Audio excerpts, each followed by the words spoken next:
Good afternoon. तो वैदिक काल अपन पढ़ रहे थे और अपन ने वैदिक काल में जो वैदिक साहित्य था वो पढ़ लिया था और वैदिक जो काल चल रहा था उसका क्या पढ़ लिया था, जो भी टाइमलाइन है वो पढ़ ली थी। ठीक है, तो अभी अपन नेक्स्ट करेंगे। वैदिक काल चल रहा था कौन सा? ऋग्वैदिक काल। ऋग्वैदिक काल को अब आगे पढ़ेंगे। ऋग्वैदिक काल है वो कब से कब तक था? ऋग्वैदिक काल था कब से कब तक था? 1500 से 1000 ईसा पूर्व तक था। ठीक है, 1000 ईसा पूर्व तक था। अपन ने इसमें जो भी वैदिक साहित्य था कौन कौन सा, ऋग्वेद, यजुर्वेद, सामवेद, अथर्ववेद, ये सारे क्या कर लिए थे? कंप्लीट कर लिए थे। अब अपन पढ़ेंगे कि वैदिक काल में जो समाज था वो कैसा था और इसकी राजनीति थी वो कैसी थी। ठीक है, यहाँ पे धर्म कैसा था और जो अर्थव्यवस्था थी वो कैसी थी, ये सब पढ़ेंगे। फिर यही सेम चीज अपन किस में पढ़ेंगे? उत्तर वैदिक काल में, कि ऋग्वैदिक काल से उत्तर वैदिक काल में क्या क्या चीज चेंज हुई है। ठीक है, तो आज अपन पढ़ते हैं इसका समाज कैसा था। ठीक, तो हेडिंग डाल लो समाज, ऋग्वैदिक काल, और उसमें हेडिंग डाल लो समाज, ऋग्वैदिक काल में समाज।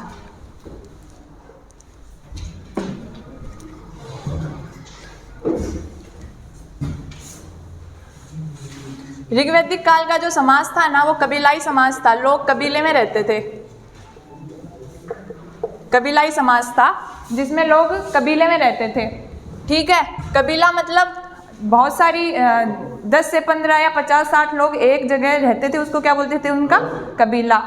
उसको क्या बोल रहे हैं? कबीलाई समाज। ठीक है, और ये जो समाज था वो था पितृसत्तात्मक। हाँ, पितृसत्तात्मक समाज कौन सा होता है? जिसमें पिता क्या होता है?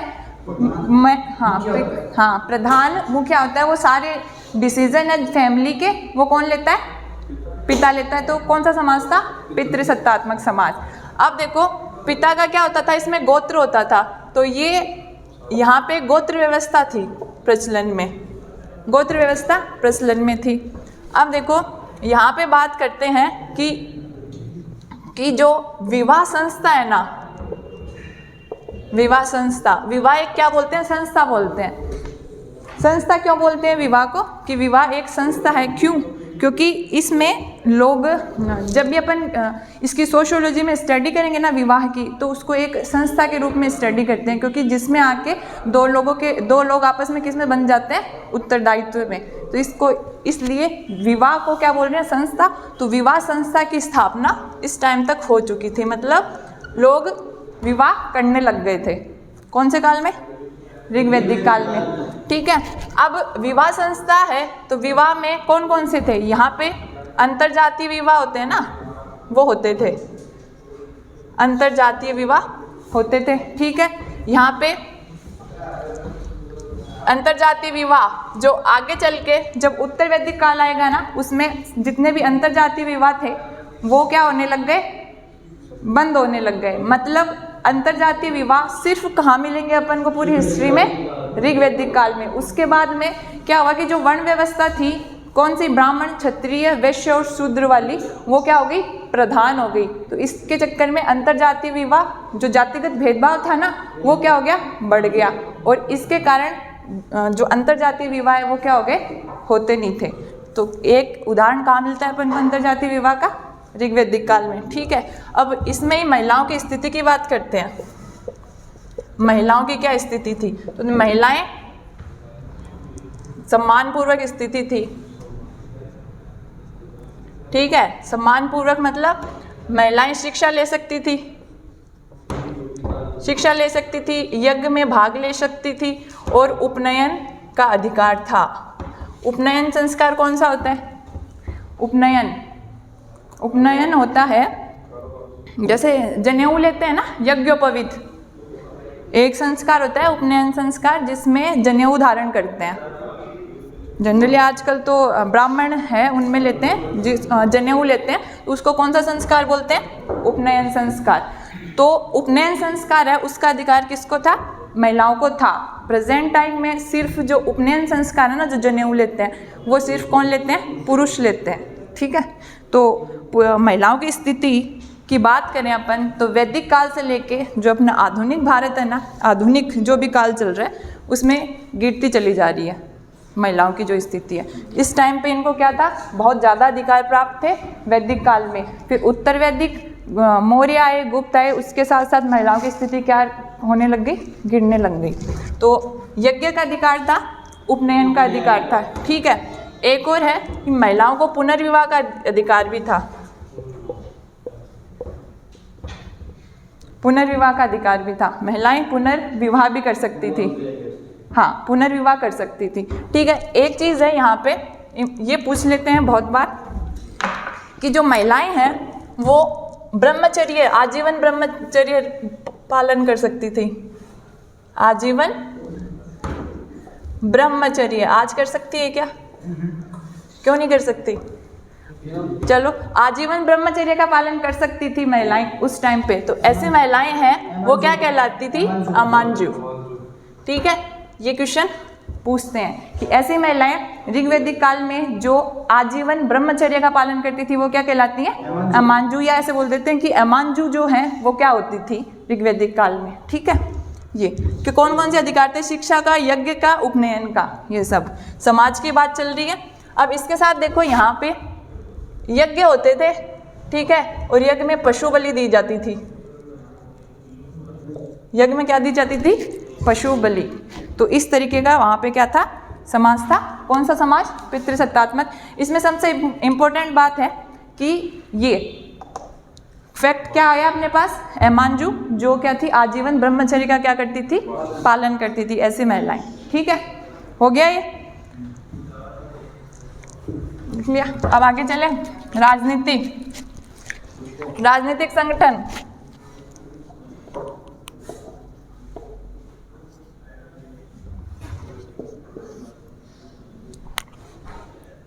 राजनीतिक संगठन कौन कौन से होते थे? ठीक है, चलो संगठन की बात करते हैं। तो यहाँ पे तीन लेवल पे क्या था? राजनीतिक संगठन थे। पहला था जन, दूसरा था विश्व, ठीक है, और तीसरा था ग्राम। सबसे छोटी इकाई क्या थी?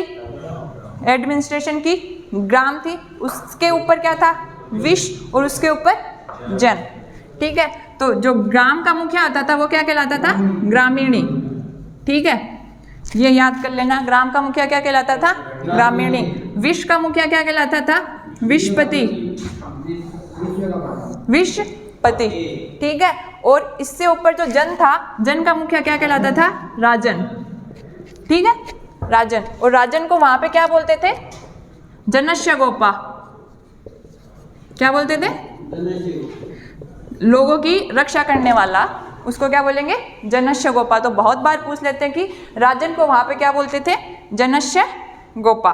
ठीक, अब इसके बाद में तीन क्या थी इसमें राजनीतिक संगठन में इकाइयां थी। एक थी सभा, एक थी समिति, एक थी विदत और एक थी गण।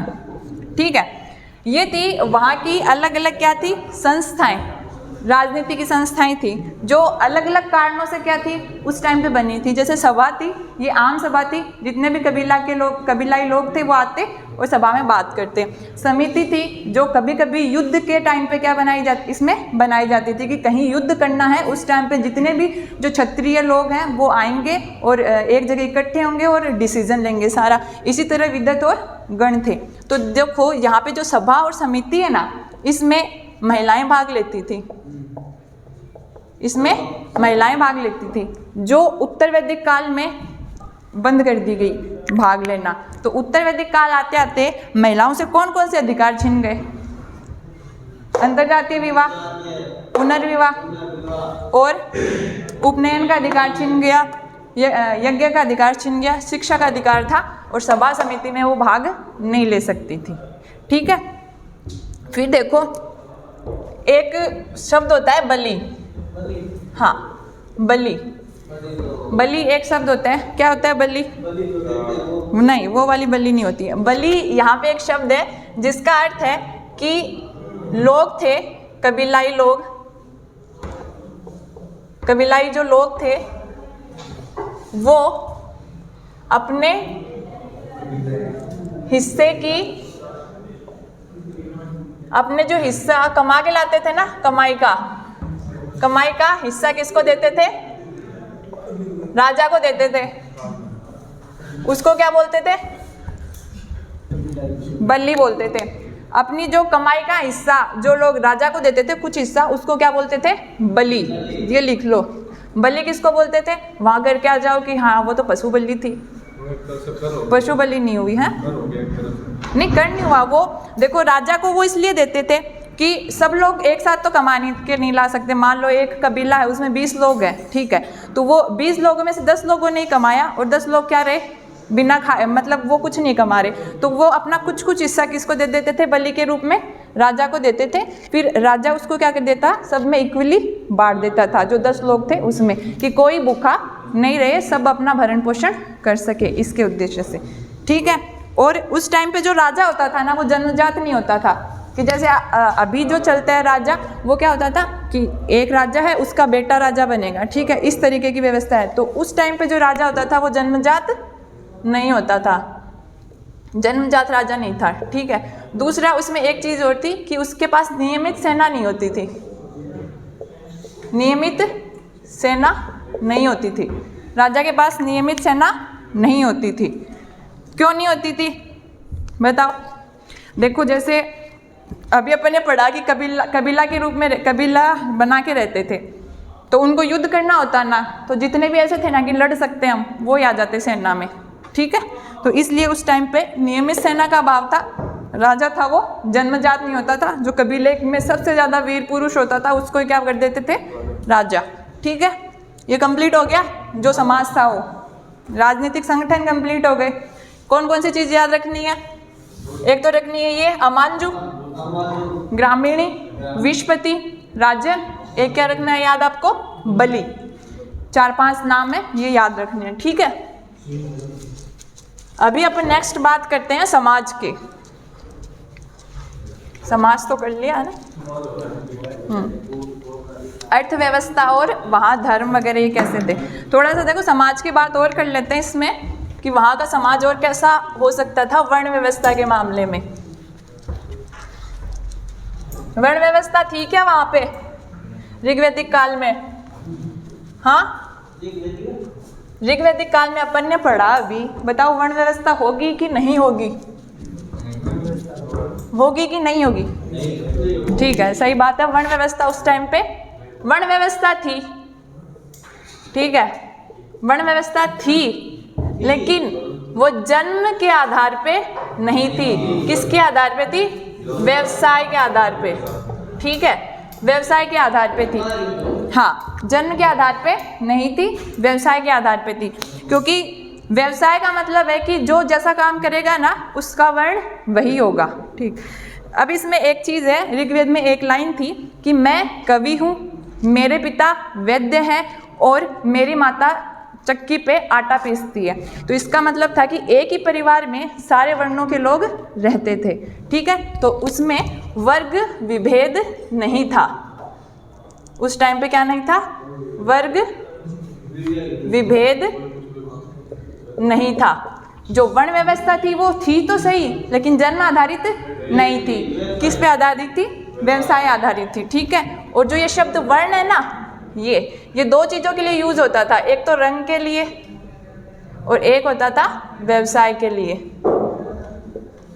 ये 2 चीज़ों के लिए यूज होता था, एक तो किसके लिए? रंग कि किस वर्ण का है, और एक हो सकता था व्यवसाय के लिए, ठीक है। ये लिख लो, वर्ण शब्द किसके लिए? रंग और व्यवसाय के लिए। जन्मजात था। और इसमें अब इसमें जैसे मान लो 4 जाति अपने पास, ब्राह्मण,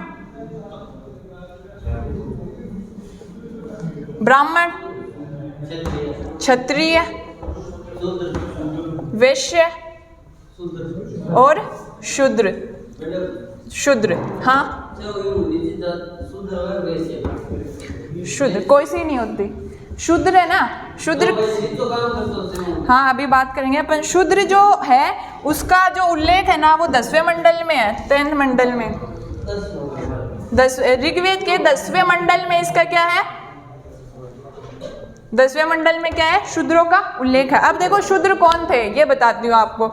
जैसे अपन बात कर रहे थे ये इंडिया भारतीय उपमहाद्वीप है, ठीक है, तो भारतीय उपमहाद्वीप में यहाँ से एक आर्य जनजाति आई कब, 1500 ईस्वी में, ठीक।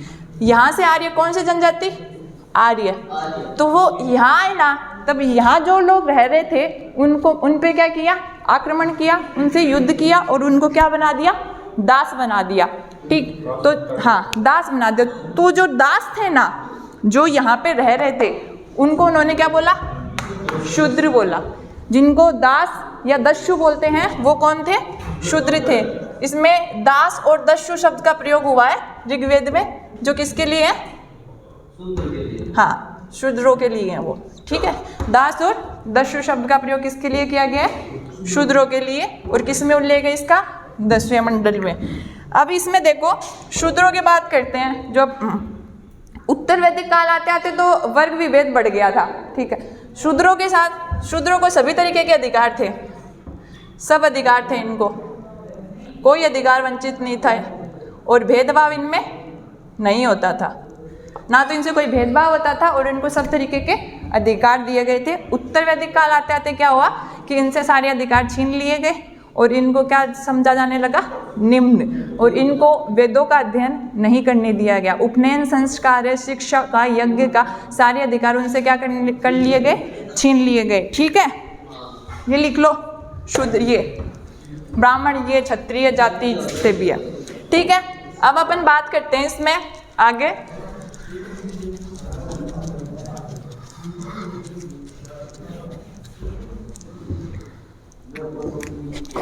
इसमें अब बात करते हैं कृषि की, ठीक है, कृषि की। तो 24 बार तो इसमें उल्लेख किया गया है कृषि का, ठीक है, 24 बार क्या किया गया, उल्लेख किया गया। और करते किससे थे, हल से कृषि करते थे। और एक क्वेश्चन आता है, जो हल की नाली होती है ना, जिसमें बीज डालते हैं, उसको क्या बोलते हैं, क्या बोलते थे, ये हल की नाली होती थी, उसको बोलते थे सीता। सीता तब से कंटिन्यू था आगे तक। तो हल की नाली को क्या बोलते थे, ये सीता। और अभी भी क्या बोलते हैं, अभी भी जनरली हल की नाली को क्या बोलते हैं, सीता बोलते हैं। अब जैसे माता सीता थी, बताओ उनका नाम सीता क्यों था, वो हल जोतते समय आई थी, तो जनरली इस तरीके से उनका क्या था, सीता नाम था, ठीक है। अब है यहाँ पे एक नाम यूज किया गया, यव, यव, जो किसके लिए यूज किया गया, जो के लिए, ये याद कर लेना। जो के लिए ऋग्वैदिक काल में कौन सा नाम यूज किया गया, जो को क्या कहते थे, यव कहते थे, ठीक है, ये लिख लो। और हल की नाली को क्या कहते थे, सीता कहते थे। इस टाइम पे लोहे का प्रयोग था क्या, था क्या, नहीं। अपन ने पढ़ा कि ऋग्वैदिक काल में लोहा नहीं था, लेकिन उत्तर वैदिक काल वाले लोहे का फर्स्ट यूज किया था उन्होंने। तो उत्तर वैदिक काल में क्या था, लोहा नहीं, ऋग्वैदिक काल में लोहा नहीं था। जब उत्तर वैदिक काल पढ़ेंगे तो उसमें कृषि में हल में क्या आ गया था, लोहा आ गया था, ठीक है। ये ऋग्वैदिक काल में लोहा नहीं था। प्रथम जो ज्ञान था लोहे का वो कहाँ मिला गया है, मिला है उत्तर वैदिक काल में, ठीक है। व्यवसाय की बात करते हैं, व्यवसाय, हाँ, व्यवसाय में जो व्यवसायी होते थे ना, व्यवसायी जो होते थे वो क्या करते, व्यवसायी थे वो, उनको क्या कहते थे, श्रेष्ठिन, श्रेष्ठिनी। जो व्यवसायी होते थे वो क्या कहलाते थे, श्रेष्ठिनी, ठीक है। व्यवसाय क्या कहलाते थे, श्रेष्ठिनी। और जो जनरली जो ये थे वो क्या थे, पशुपालक, ठीक है, क्या थे, पशुपालक। तो पशुपालक में किसको पालते थे, गाय को। गाय इनका प्रमुख क्या थी, पशु थी। और गाय किनका प्रमुख पशु नहीं थी, सिंधु घाटी सभ्यता वालों ने कभी गाय को नहीं पाला, ठीक है। ये क्या करते थे, ऋग्वैदिक काल वाले गाय को पालते थे। गाय को इन्होंने कहा है अष्टकर्णी, ठीक है। और ऋग्वैदिक काल में गाय है ना, उसके लिए बहुत बार युद्ध हुए हैं, गायों को लेके युद्ध बहुत बार हुए हैं। तो गायों के लिए जो युद्ध होते थे ना, उसको क्या बोलते थे, गविष्टि। हाँ, बस वो ही कंटिन्यू मान लो तुम। गायों के लिए युद्ध होते थे। गाय हिंदू धर्म में सबसे पवित्र पशु माना जाता है, ठीक है। तो उस टाइम से ही क्या चल रहा है, ये गायों को एक पवित्र पशु, क्योंकि गाय सारे जो फैमिली, देखो कोई भी चीज़ है वो पूज्य कब होती है, अपन किसी चीज़ को कब पूछते हैं कि वो अपने काम आए, ठीक है। वो उनका भरण पोषण कर रही है सारा, और वो सब तरीके से उनका जीवन यापन कर रही है, तो उसको सबसे प्रमुख पशु और पूज्य पशु माना गया है, ठीक है। तो क्या बोलते थे गाय को, अष्टकर्णी। और युद्ध क्या कहलाता था, गविष्टि, या इसको कभी कभी गवेषण भी बोल देते हैं, गवेषण, ठीक है। गायों के लिए युद्ध क्या कहलाता था, गविष्टि या गवेषण, ठीक। अभी इसमें कहीं कहीं पे धातु प्रयोग के भी वो दिखाए गए हैं, बताए गए हैं, धातु का प्रयोग, धातु प्रयोग करते थे, या धातु कर्मी, लोया नहीं करते थे, धातु करते थे कोई भी। तो जो भी धातु इन्होंने बोला उसको लिए क्या बोला है, अयस बोलते थे। जो धातु प्रयोग करते थे उसको क्या बोलते थे, अयस। अब क्या हुआ, जो ये धातु थी ना, जो उत्तर वैदिक काल आते आते वो क्या होगी, लोहा हो गई। तो लोहा कैसा होता है, काला ना दिखने में, तो उसको कृष्ण अयस या श्याम अयस उत्तर वैदिक काल में बोलते थे, ठीक है। अपन क्या करेंगे, अभी इसको बोल देंगे अयस, ठीक है, अयस हो गया। धातु का प्रयोग इसमें क्या बोल दिया, अयस, ठीक है। इसके बाद में अपन बात करते हैं धर्म की, ठीक है। लिख लिया ये कौन कौन सी चीज है, हल की नाली, सीता। यव किसको बोलते थे, ये क्वेश्चन तो बहुत बार पूछ लेते हैं कि यव किसको बोलते थे, जो को। अच्छा चलो एक बात बताओ, जैसे जो है, ठीक, अभी जो अपन यूज करते हैं वो क्या करते हैं, गेहूं। तो जो खाना ज़्यादा अच्छा है कि गेहूं खाना ज़्यादा अच्छा है, जो खाना ज़्यादा अच्छा है। इसका कोई रीज़न है, एक रीज़न है, कभी सोचा है कि इस बारे में, जैसे अपने थे वो बाजरा ज़्यादा खाते हैं, मोटा अनाज ज़्यादा खाते हैं, और जो क्या हो गया, देखो एक चीज़ है कि जितने भी गर्म प्रदेश होते हैं ना, जितने भी गर्म प्रदेश, तो वहाँ पे क्या है, मोटा अनाज ज़्यादा खाते हैं। मोटा अनाज, तो इंडिया में अगर किसी को स्वस्थ रहना है ना, तो वो मोटा अनाज खाए, जैसे बाजरा, जो ये सारी चीज़ें खाएं। जो शीत का जो वहाँ पे पड़ता है ना, जैसे अमेरिका, ठंडे प्रदेश होते हैं, वहाँ पे क्या होता है, गेहूँ जो चीज़ है ना, गेहूँ से वो लोग स्वस्थ रहते हैं। तो इसी तरीके से कभी कभी जो खान पान है ना, उसका फ़र्क कहाँ पड़ता है, अपनी बॉडी पे पड़ता है। तो इस टाइम पे जो इंडिया के लोग वो गेहूँ खा रहे हैं ना, इसलिए ज़्यादा बीमार है। अगर वो बाजरा या मोटा अनाज खाएं ना, जो पहले के लोग खाते आ रहे हैं, तो वो ज़्यादा स्वस्थ रहेंगे। और इसमें एक चीज़ और है कि जैसे अपन रनिंग करते हैं, रनिंग, तो जो रनिंग जो एक्सरसाइज है ना, वो गर्म प्रदेशों की नहीं है, वो करते हैं जो ठंडे प्रदेश में रहते हैं। तो इस टाइम पे जो एक्सरसाइज अपन जैसे स्ट्रेचिंग और इस तरीके से होता है ना, बॉडी स्टेप्स, बॉडी क्या कर सकते हैं, जिसको स्ट्रेच कर सकते हैं, वो वाली एक्सरसाइज किसकी होती है, जो गर्म जलवायु वाले प्रदेश है। तो इंडिया के लिए अगर अपन बोले रनिंग, तो वो बेस्ट रहती है 2 से 3 महीने जब सर्दी है। बाकी जो गर्मी के महीनों है ना, उसमें सिर्फ स्ट्रेचिंग बेस्ट रहती है अगर एक्सरसाइज करनी हो तो, ठीक है। इसी तरह फूड में भी है कि हर जो जलवायु उसका क्या होता है, फूड अलग होता है, ठीक है। अपन बात कर लेते हैं ऋग्वेद के धर्म की।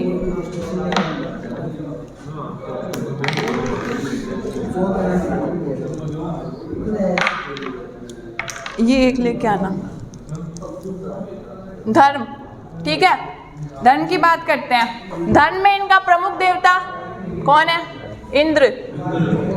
प्रमुख देवता है इनके इंद्र। इंद्र, तो इंद्र को ये क्या बोलते थे, पुरंदर, ठीक है। इंद्र इनके प्रमुख देवता, और इनको इंद्र को क्या बोलते थे, पुरंदर।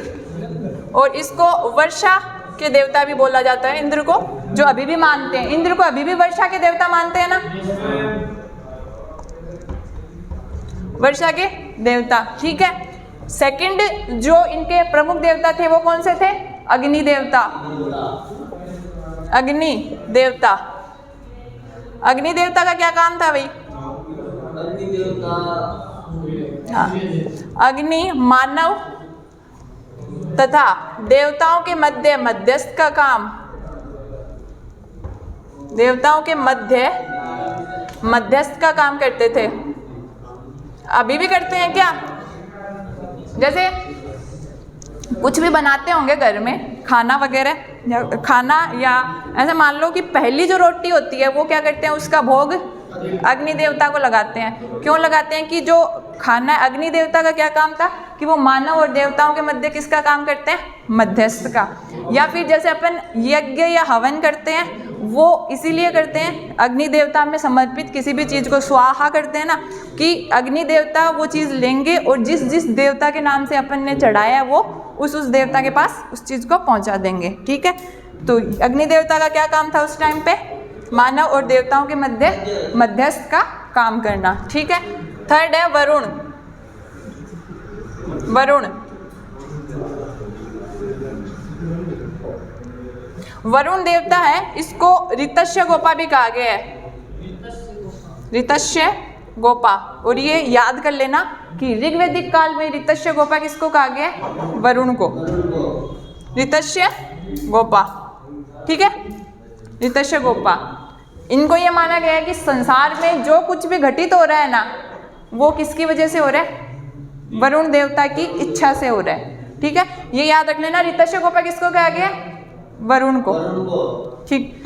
एक थे इसमें देवता पूषण, देवता पूषण इस टाइम पे क्या है? पशुओं के देवता, पशुओं के देवता, ठीक है। देवता पूषण हो गए पशुओं के देवता, ठीक है, हो गया।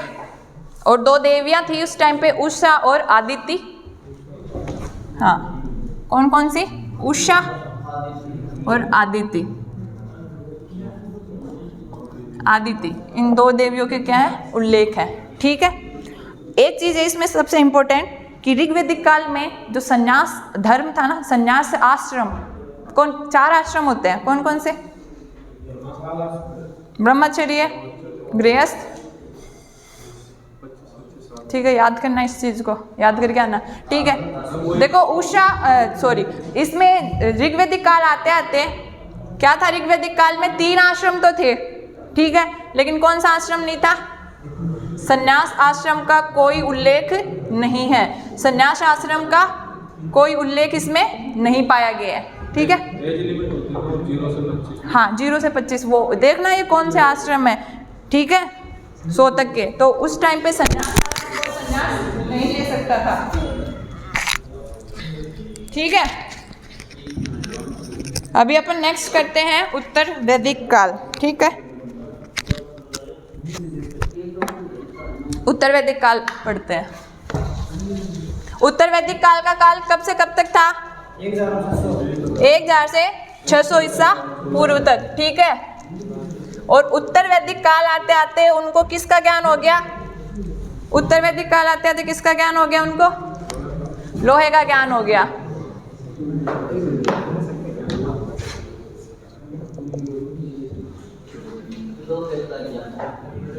उत्तर वैदिक काल आते आते उनको किसका ज्ञान हो गया? लोहे का।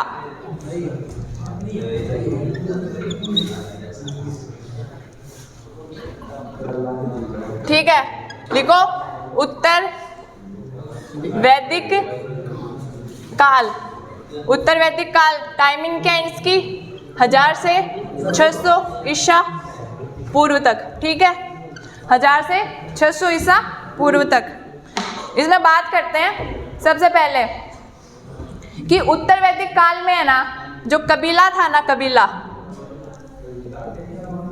कबीला ये बनाए थे, कबीलाई समाज था, ठीक है। अब इसके बाद में क्या हुआ कि बहुत सारे कबीला एक साथ हो गए। जैसे मान लो ये एक कबीला, दूसरा, तीसरा, चौथा, तो ये क्या बनाए गए? जनपद। तो इस टाइम पे जनपद हुआ करते थे। ठीक है, बहुत सारे कबीला एक साथ क्या हो गए, एक साथ बहुत सारे कबीले एक साथ हो गए तो उसको क्या बोला गया, जनपद। और जनपद जो चलाते थे वो क्या कहलाते थे, राजन। ठीक है, पहले क्या थे कबीला, क्या चेंज हो गया, वो क्या बनने लग गए, जनपद। और जनपद को जो मुखिया होता था वो क्या होता था, राजन। ठीक है, और वैदिक काल में क्या था कि जो अचल संपत्ति, अचल संपत्ति किसको कहेंगे भी, ऐसी संपत्ति जो चले नहीं। ठीक है, अचल जो स्थित रहे। तो उस टाइम पे लोग भूमि के स्वामी नहीं होते थे, वो क्या करते थे उस टाइम पे कि जिसके पास जितनी गायें हैं ना वो उतना अमीर था, वो उस गाय को लेके एक जगह या दूसरी जगह चला जाता था। तो जो जितना गायों जिसके पास होगी वो क्या होगा, उतना अमीर होगा। ठीक है, इसके साथ ही अब क्या होने लग गया, भूमि के अधिकारी होने लग गए, वो एक जगह क्या होने लग गए, रहने लग गए। तो उस टाइम पे क्या हुआ, अचल जो संपत्ति थी, अचल संपत्ति वो किस में चालू हो गई, सॉरी चल संपत्ति थी गाय, अब वो भूमि पर भी अपना क्या करने लग गए, अधिकार करने लग गए और क्या बनाने लग गए, जनपद। ठीक है, इसके बाद में देखो ये चारों ओर फैले, चारों दिशाओं में फैले। ठीक है, ये सारे चारों दिशाओं में। अब जो मध्य में रहे ना वो तो अपने आप को क्या बोलते थे, राजा। ठीक है, और जो उत्तर में रहे वो अपने आप को क्या बोलते थे, विराट। और जो दक्षिण में जो राजा थे वो अपने आप को क्या बोलते थे, भोज। क्या बोलते थे, भोज। ये जो पश्चिम के राजा थे वो अपने आप को बोलते थे स्वरा। और जो पूर्व में रह गए वो राजा अपने आप को बोलते थे सम्राट। तो ये लिख लो कि किस दिशा के राजा अपने आप को क्या बोलते थे। कभी कभी ऐसे पढ़ा होगा ना कि राजा भोज, वो उधर के ही क्यों थे, क्योंकि दक्षिण के जो राजा थे अपन को क्या बोलते थे, भोज बोलते थे। कश्मीर की तरफ वाले क्या बोलेंगे, विराट। और जो पश्चिम की पूर्व की तरफ है वो हो गए सम्राट। और जो पश्चिम की तरफ है वो क्या हो गए, स्वरा। और जो मध्य में थे उन्होंने अपने आप को राजा ही रहने दिया। ठीक है,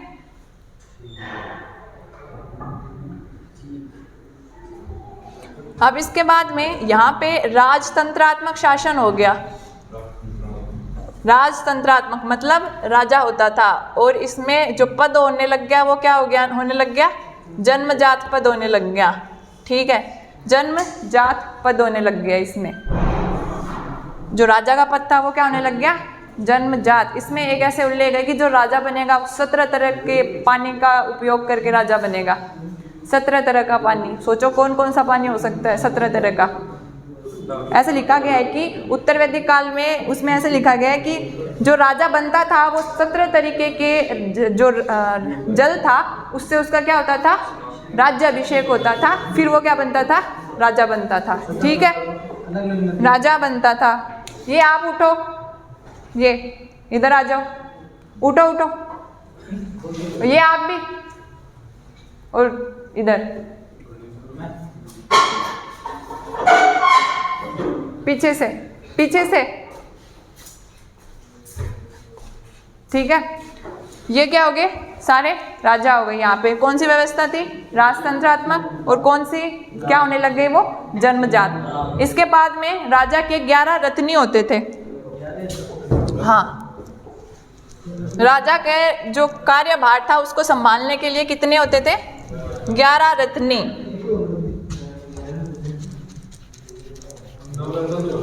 नहीं, नवरत्न अलग चीज है। देखो 11 राजा को संभालने के लिए, ऐसे मान लो 11 अधिकारी राजा ने क्या कर रखे थे,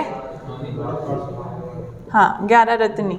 ठीक है, लिख लो। तो पहला तो था इसमें सेनापति, जो उसकी किसको संभालेगा, सेना को। दूसरा पुरोहित, जो धार्मिक कार्य देखेगा। ठीक है, तीसरा इसमें होता है युवराज, राजा का पुत्र। राजा का जो पुत्र है वो क्या हो जाएगा, युवराज। फोर्थ है महिषी। महिषी कौन होती है, रानी। रानी, तो रानी को क्या बोलते हैं, महिषी। ठीक है, हाँ महिषी, महिषी। ठीक है, इसके बाद में एक होता था सूत। सूत होता था जो इसका रथ वाहक होता था, वो क्या होता था? सूत होता था। ठीक है, एक होता था इसमें ये पहले लिख लो, संग्रहिता। संग्रहिता जो क्या करता था? कर संग्रह। ये याद कर लेना, ये भी, क्योंकि जो अलग से नाम दिख रहे हैं वो पूछ लेते हैं। महिषी, सूत क्या होता था? रथवाहक, और संग्रहिता क्या हो गया? जो कर संग्रह करता था। ठीक है, एक होता था भाग दूध, भाग दूध। ठीक है, और एक इसमें होता था लक्षवाप, लक्षवाप। ठीक है, और लक्षवाप जो होता था, एक मिनट रुक, हाँ, लक्षवाप जो होता था वो जुए के खेल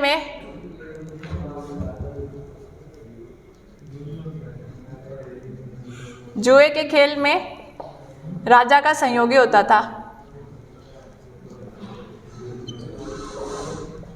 सहयोगी। ठीक है, एक होता था पालागल,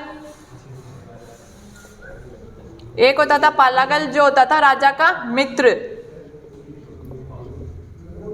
राजा का मित्र, और एक होता था छत्रा,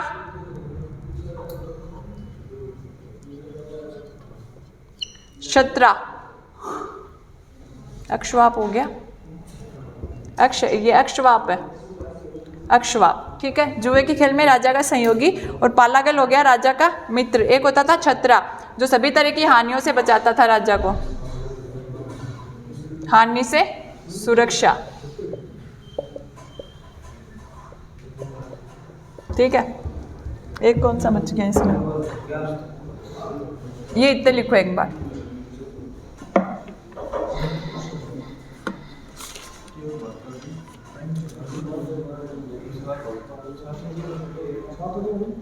ठीक है, भागदूत, हाँ, जो होता था कोषाध्यक्ष।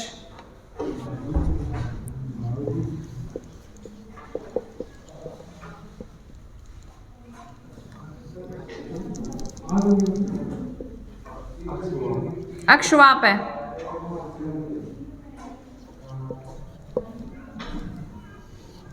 अक्षवाप जुए के खेल में राजा का सहयोगी। तो उस टाइम पे क्या चलता था?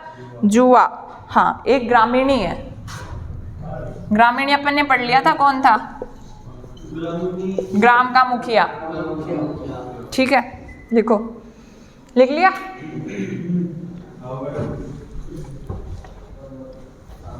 ठीक है, इससे एक चीज है कि जो परिवार का मुखिया होता था ना, उसको क्या बोलते थे? किसी भी परिवार का मुखिया क्या कहलाता था? परिवार का मुखिया कहलाता था कुलप। ठीक है, ये भी नोट कर लेना, परिवार का मुखिया क्या कहलाएगा? कुलप।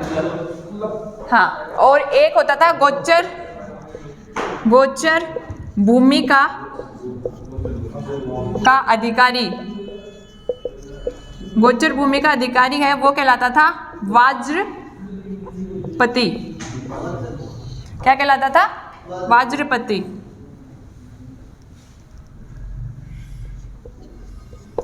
वाज्रपति। ठीक है, ये सारे उसके क्या थे? 11 रत्नी थे। ठीक है,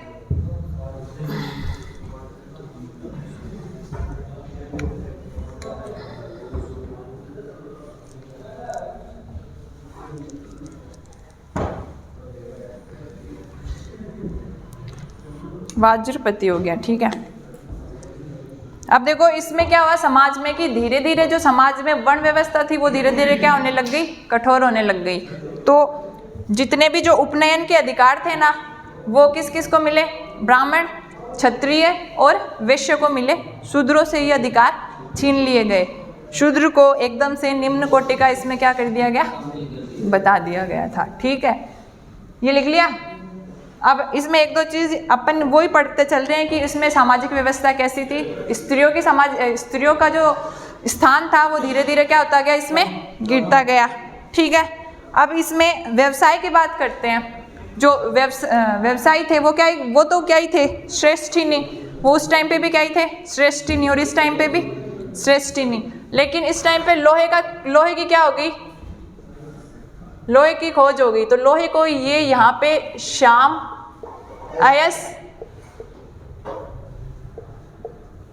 अयस या कृष्ण अयस कहते थे। श्याम अयस या कृष्ण अयस कहते थे, ठीक है। और जो संन्यास आश्रम था वो भी क्या हो गया अभी इस टाइम पे, उत्तर वैदिक काल आते आते संन्यास आश्रम भी क्या हो गया, 3 आश्रम में जुड़ गया।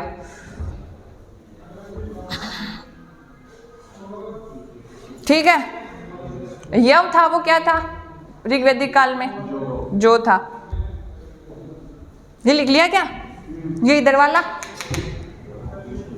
इधर वाला, ठीक है। अब देखो यव था वो तो क्या था, जो।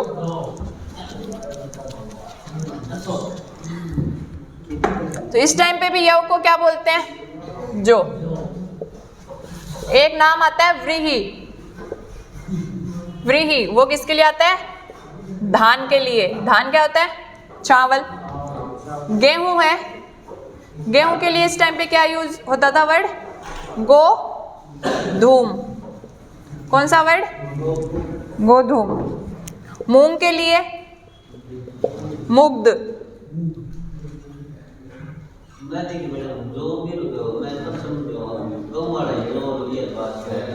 मुग्ध, इसको क्या बोलते थे, मुग्ध, ठीक है। और उड़द था, उड़द को बोलते थे मूण। मूण अण, हाँ, मूंग को मुग्ध और उड़द को मूण। ये देखो ये, तो ये क्या है, ये एक बार अभी RS हुआ था 2021 में, तो ये सारे के सारा ये पूछा गया मिलाने के लिए। व्रीहि किसको बोलते हैं, धान को। गेहूं को क्या बोलते हैं, गोधूम। और मूंग को क्या बोलते हैं, मुग्ध। और मूण किसको बोलते थे, उड़द को, इसमें, ठीक है। ये हो गया।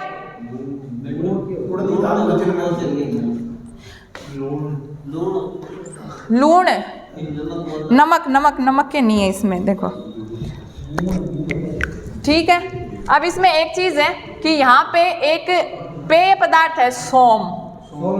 सोम पेय पदार्थ, जिसका ऋग्वेद मतलब वेदों के, ऋग्वेद के 9वें मंडल में क्या है, जिसका उल्लेख है, जो ऋग्वेद में भी था और इस वेद में भी है। कौन सा, सोम, ठीक है। सोम पेय पदार्थ जो 9वें मंडल में उल्लेख है, जिसको वहां के लोग क्या करते थे, पीते थे, ठीक है, सोम। हाँ था, लेकिन एक था सुरा।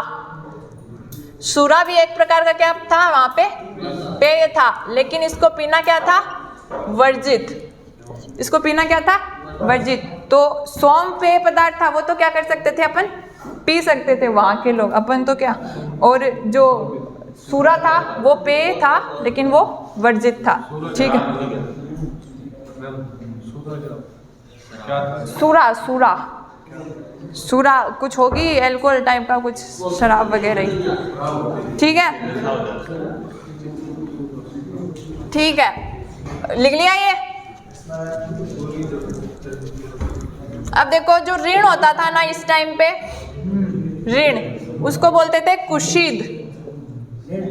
हाँ, कुशीद। और जो सूदखोर, सूदखोर कौन होता है, जो ऋण देता है, उसको क्या बोलते हैं, कुशीदीन। क्या बोलेंगे उसको, कुशीदीन। जो ऋण होता है उसको कुशीद, और जो सूदखोर होता है उसको कुशीदीन, ठीक है। लोहे को क्या बोलते हैं, कृष्ण अयस, ठीक है। नमक, हाँ, श्याम और कृष्ण अयस दोनों, श्याम और कृष्ण अयस। अब अपन बात करते हैं इसमें धर्म की, ठीक है, धर्म की बात करते हैं इसमें। देखो ऋग्वैदिक काल में प्रमुख देवता कौन था, उसमें कौन था? इंद्र। अब इंद्र का स्थान सृजन के देवता प्रजापति ने ले लिया, ठीक है। तो वहां पे इंद्र का इसमें धर्म हेडिंग डाल लो, धर्म, और धर्म में इंद्र का स्थान किसने ले लिया? प्रजापति। प्रजापति, प्रजापति कौन थे? सृजन के देवता, सृजन के देवता। इसके साथ ही दो और देवता पूज्य होने लग गए इसमें, विष्णु और रुद्र। अब बताओ कौन सा देवता हुए ये? प्रजापति, विष्णु और रुद्र, त्रिदेव हो गए ना। विष्णु भगवान, रुद्र किसको बोलते हैं? रुद्र किसका नाम है?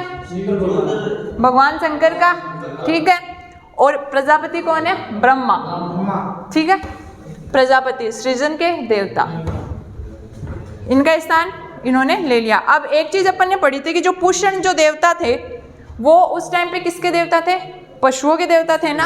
अब जो देवता पुष्ण है ना वो हो गए शूद्रों के देवता,